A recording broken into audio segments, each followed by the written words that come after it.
कई बार रात में नींद खुल जाती है, लेकिन जैसे ही उठे उजाला नहीं हुआ है। उजाला तो सूर्य जब उदय होगा, अरुण का उदय होगा तभी होगा। नमस्कार मित्रों, मैं भानु प्रकाश शर्मा, एस्ट्रो भानु शर्मा चैनल में आपका हार्दिक अभिनंदन करता हूं। आज बात करेंगे, मिथुन राशि को केंद्र में लेंगे और मिथुन राशि पे विशेष चर्चा करेंगे। कई मैसेज आ रहे हैं, कई लोगों के मैसेज आए, काफी बार कमेंट भी आते हैं और पर्सनली भी लोग कहते हैं कि शनि ने परिवर्तन किया, ढैया उतर गई। ढैया उतर गई लेकिन बदलाव नहीं आया, परिवर्तन नहीं आया। क्यों नहीं आया, उसका कारण भी हमें जानना बहुत जरूरी है। और अमूमन लोगों ने हवा बना रखा था, शनि उतरा ऐसा हो जाएगा, उतरते ही ऐसा हो जाएगा। हमारी वीडियो में भी आपको देखने को मिला होगा कि शनि परिवर्तन होगा, परिवर्तन होगा। परिवर्तन हुआ लेकिन बदलाव क्यों नहीं आया, यह भी तो हमें जानना होगा। क्यों नहीं आया उस पर चर्चा करते हैं, कब आएगा उस पर भी चर्चा करेंगे, और क्या आएगा इस पे भी हम इस वीडियो में चर्चा करेंगे। वीडियो लंबा हो सकता है, पूरा देखना। हो सकता है हमें सेकंड पार्ट बनाना पड़े। अगर सेकंड पार्ट चाहिए तो आप हमें कमेंट करके बताइएगा। सेकंड पार्ट आपको चाहिए तो कमेंट करके बताएंगे, और कमेंट आते हैं तो ही हम सेकंड पार्ट बनाएंगे, वरना नहीं बनाएंगे। बात करते हैं मिथुन राशि, परिवर्तन क्यों नहीं आया, ढैया चली गई। तो सबसे पहले कोई भी चीज का उसको समझना होगा हमें कि शनिदेव का जो सबसे पहला क्यों नहीं आया, उसका कारण यह है, शनिदेव 2.5 साल में परिवर्तित होते हैं। शनिदेव का साइकिल है जो 2.5 साल का है। 2.5 साल में एक बार अपना ग्रह परिवर्तित करते हैं, और आपके अष्टम भाव से नवम भाव में गए, मृत्यु भाव से भाग्य भाव में चले गए शनिदेव, जो वहां पे भी उनके मालिक हैं। ये ठीक है। तो 2.5 साल में परिवर्तित होने वाला ग्रह जब भी परिवर्तन लाएगा तो उसको समय लगेगा। आप इस चीज को ऐसा समझ सकते हैं कि कोई ट्रेन आ रही है, बहुत दूर से, 10 किलोमीटर दूर से स्पीड में आ रही है, तो उसकी पटरियों की घड़घड़ाहट हमें काफी दूर पहले से सुनाई देने लग जाती है अगर हम पटरियों पर खड़े हैं। और कोई ट्रेन चली गई तो भी उसकी पटरियों की गड़गड़ाहट काफी देर तक सुनाई देती है। शनिदेव का परिवर्तन हो गया, परिवर्तन होने के बाद में भी शनिदेव को समय लगेगा, क्योंकि इनका स्वभाव है शनिदेव का धीरे चलने का। और परिवर्तन आना शुरू हुआ, काफी लोगों में शुरू हुआ होगा, परिवर्तन आया होगा। ऐसा नहीं है कि बिल्कुल परिवर्तन नहीं आया, काफी लोगों में आया होगा। आप में आया तो आप कमेंट करके बताइएगा, नहीं आया उसके बारे में हम बात कर रहे हैं। तो काफी लोगों में आया होगा। अब नहीं आया तो एक तो ये तो हो गया कि ये साइकिल उनका बहुत स्लो है, बहुत धीरे चलने वाले ग्रह हैं, तो वो परिवर्तन भी धीरे लाएंगे। 2.5 साल तक आपके भाग्य भाव में रहेंगे, कुछ समय के लिए नहीं है, 2.5 साल पूरे यहाँ पे है। तो यहाँ पे परिवर्तन आने में थोड़ा समय लगेगा। अब दूसरा कारण क्या हुआ वह भी हम समझ लेते हैं कि भाई शनिदेव ने परिवर्तन कर लिया और बदलाव नहीं आया। तो उसका कारण यह है कि 30 तारीख की रात को 30 तारीख की रात को 30 जनवरी की रात को शनिदेव को सूर्य ने अस्त कर दिया था। 30 जनवरी की रात के समय 7 बजे होंगे, 7 बजे के आसपास का समय था। और 5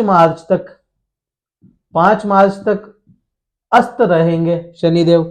तो यहाँ पे भी हमें समझना चाहिए कि कोई भी लाइट का सोर्स है और वह लाइट का सोर्स आंखों के पास में आया तो आंखें चुंधिया जाती है, हमें दिखता नहीं है। तो शनिदेव ने प्रभाव लाने से पहले ही वो वहां पे अस्त हो गए थे, इस वजह से भी परिवर्तन नहीं आया। दूसरा, 17 तारीख को जब शनिदेव परिवर्तित हो रहे थे तो शुरुआती 3 दिन में भी सूर्य के साथ में थे। तो सूर्य की वजह से यहाँ पे ये जो टाइम था, सूर्य की वजह से शनिदेव अपना परिवर्तन प्रभाव नहीं ला पाए, आपके भाग्यों में बदलाव नहीं ला पाए शनिदेव। मेन तो कारण यह हो गया। अब परिवर्तन आएगा क्या, यह भी तो हमें समझना चाहिए। परिवर्तन आएगा क्या, नए अगर आप हमारे व्यूअर हैं, नए हमारे नई पहली बार देख रहे हैं तो वीडियो को लाइक कीजिएगा, शेयर कीजिएगा, चैनल को सब्सक्राइब कीजिएगा ताकि ऐसे ही ज्ञानपूर्वक ज्ञानवर्धक वीडियोस आपको मिलते रहें। कुंडली विश्लेषण करवाना चाहते हैं हमसे तो हमारे डिस्क्रिप्शन में आपको कार्यालय के नंबर मिलेंगे। हमारे पर्सनल नंबर नहीं है, कार्यालय पे जो भी होगा आपको जवाब दे देगा, आपको बता देगा कि कैसे क्या करना है। इसका शुल्क निर्धारित है, कुंडली विश्लेषण का शुल्क होता है, जो भी चार्जेस होगा आपको बता दिया जाएगा। अब बात करते हैं क्या बदलाव आएगा।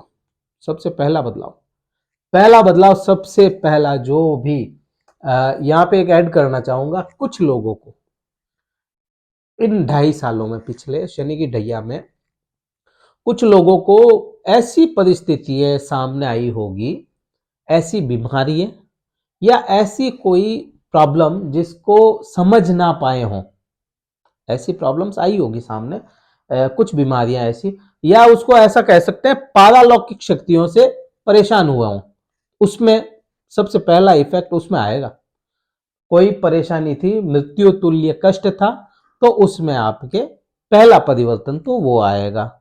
तो सबसे पहला परिवर्तन तो ये आएगा कि मृत्यु तुल्य अगर कोई कष्ट था, जो कोई कष्ट समझ में नहीं आ रहा था, तो वो बीमारी को या तो इलाज मिल जाएगा आपको या फिर वो बीमारी कम हो जाएगी। एक तो यह हुआ। एक, आपको बार बार कोई यात्रा करनी पड़ रही थी, किसी भी तरह की आपको यात्रा करनी पड़ती थी बार बार, तो उसमें कमी आएगी। यह आपके ऊपर परिवर्तन आएगा। एक आपके कर्म को लेके, कर्म, किसी भी प्रकार के काम काज में आपको परेशानियां झेलनी पड़ रही थी, काम बार बार छूट जाना, या किसी काम को आप करते थे और वह काम डाउन हो जाता था, उसमें इजाफा आएगा। इस बार उसमें आपको दिक्कतें नहीं आएगी और सुधार आएगा। नया काम करना चाहते थे, व्यापार शुरू करना चाहते थे, शुरू नहीं कर पाते थे, तो उसमें भी आपको इस बार इजाफा देखने को मिलेगा क्योंकि चेंज हुआ है वहां से। अब बात करते हैं, आपके कर्म की बात हुई, भाग्य, भाग्य में भी इस बार अब बूस्ट आने की संभावनाएं बन गई है और बूस्ट आएगा 100%। यह तो आना ही है, भाग्य में तो बूस्ट आएगा ही आएगा। हाँ, ये जरूर है, ये बात कर रहे हैं अपन चंद्र राशि पे बात कर रहे हैं, ठीक है। चंद्र राशि पे बात की है तो चंद्र राशि में तो बात हो गई। अगर आपके लग्न कुंडली में, लग्न में अगर कोई और ग्रह कहाँ पे बैठा, उसकी प्लेसमेंट क्या है, उसको समझना पड़ेगा। उसको समझेंगे तो आपको प्रॉपर आपका जो प्रेडिक्शन है वह निकलेगा। बाकी चंद्र राशि पर यह बात हो रही है अपनी। भाग्य में इजाफा आएगा। इस वीडियो में समझाने की कोशिश की, वीडियो काफी लंबा हो जाएगा और भी काफी चर्चाएं होगी। अभी हमने केवल 2 हाउस की प्रिडिक्शन निकालने की कोशिश की है, 2 हाउस देखे हैं हमने। और भी अगर चाहिए आपको, इसका सेकंड पार्ट चाहिए तो आप कमेंट करके बताइएगा। इस वीडियो में तो इतना ही था। जय हिंद, वंदे मातरम, भारत माता की जय।